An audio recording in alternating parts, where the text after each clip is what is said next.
Good morning. This is Ms. Billerbeck, and we're going to talk about literal equations and formulae.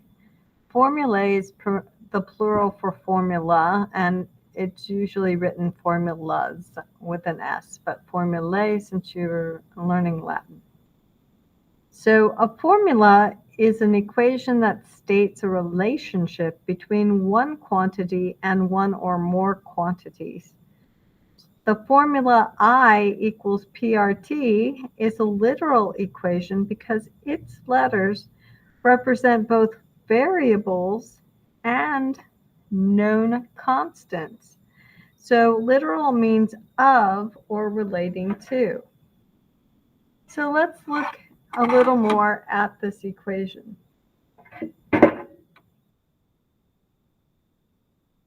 So given I equals PRT, where I is interest, that's a little T right there. I is interest, P is principal, R is interest, rate, and T is time. So we want to find the formula for P. Oh, well, it's currently written for I. So what do we have to do?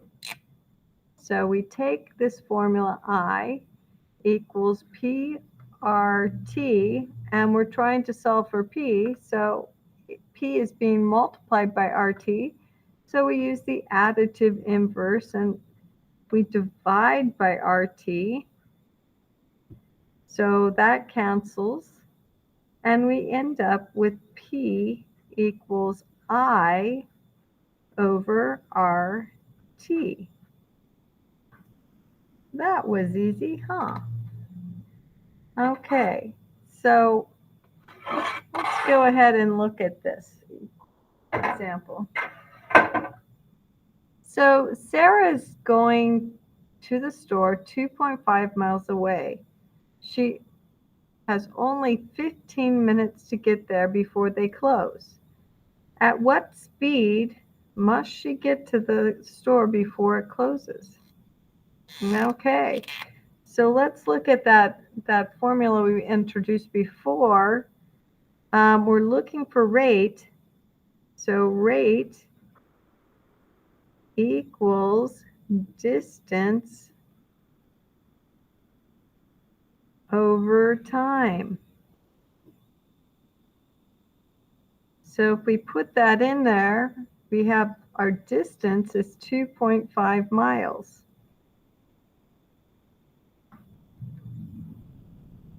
And the time is 15 minutes. If we want to do miles per hour, though, we're going to have to take 15 minutes and do a conversion of 1 hour over 60 minutes.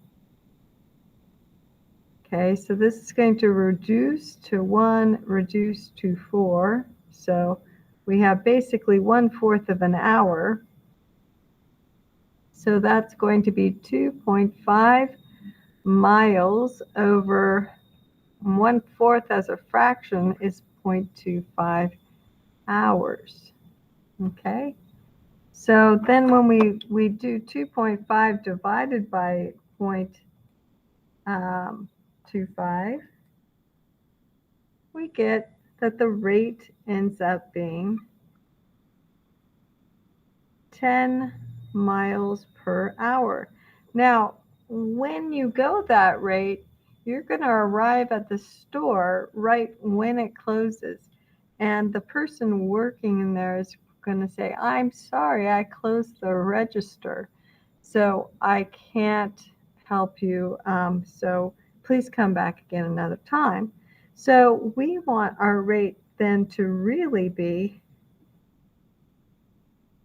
greater than 10 miles per hour. So we get there a few minutes before the register is closed. Okay, just a word to the wise, not that I've ever done that before. It's very disappointing, actually. You get there, it's still supposed to be open, and they close the register. Okay, so write the formula for the area of a triangle in terms of h. Okay, so we have area of the triangle is half base times height. So now we have to write this in terms of h, this h. So I'm going to divide by 1/2 base. Okay, so my b's cancel, my 1/2s cancel, and I have h now. But when I have a fraction and a fraction underneath it, that too goes up top. Because basically what we're saying is a is divided by 1/2 b. And so when we keep change flip, we have a equals, and this is really b over 2, then our a times, sorry, and instead of b over 2, now it's 2 over b. So let me write this as b over 2 so you really can see it, and then you understand. So this is b over 2, then it becomes 2 over b. So that side of the equation is 2a over b. So now we have h, which is left over, equals 2a over b. Okay, but hold on, they say when a is 18 inches squared, b is 9. So now we can substitute this back in, and let's make sure we keep our units, because we just never know. Units are very important, and we want to make sure we keep it all together.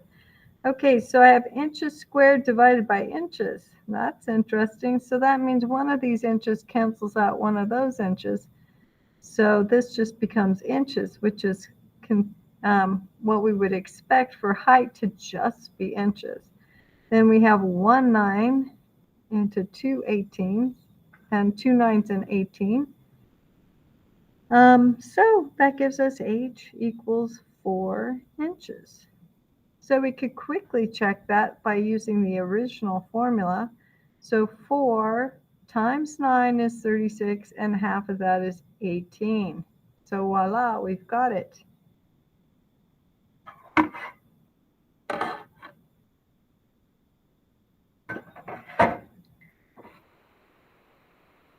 All right, so now we have the temperature on a given winter day is 5 degrees Fahrenheit.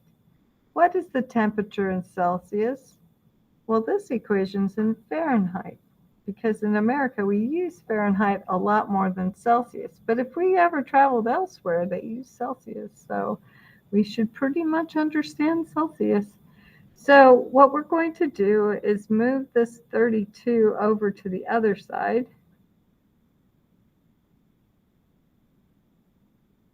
And we have F minus 32 equals 9/5 B. Now we're going to get rid of this 9/5 by using an additive inverse, otherwise known as the reciprocal. A reciprocal is just the flipped over number.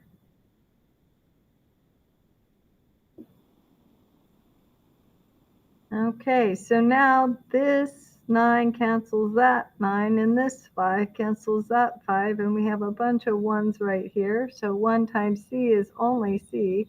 So now we can rewrite our Celsius equation as C equals 5/9, and then we have F minus 32. Okay, so now we want to know how warm is 5 degrees Fahrenheit in Celsius. Well, we can do that now. So we have Celsius equals, we have 5/9, and we have 5 degrees Celsius minus 32. This is not looking good. Look at that. Yikes. That's looking cold. So we have 5/9. So that's going to be negative 27. Yikes. And then we can cancel a 9 here, cancel 3 9s here. So this gives us negative 15 degrees Celsius. Okay, That's cold because 0 degrees Celsius is freezing. So that's really cold. Just like we would know that 5 degrees Fahrenheit is well below the freezing of 32 degrees Fahrenheit. So this is in keeping with a very, very cold winter day. All right, so that's it for this lesson. Have a wonderful day. Bye-bye.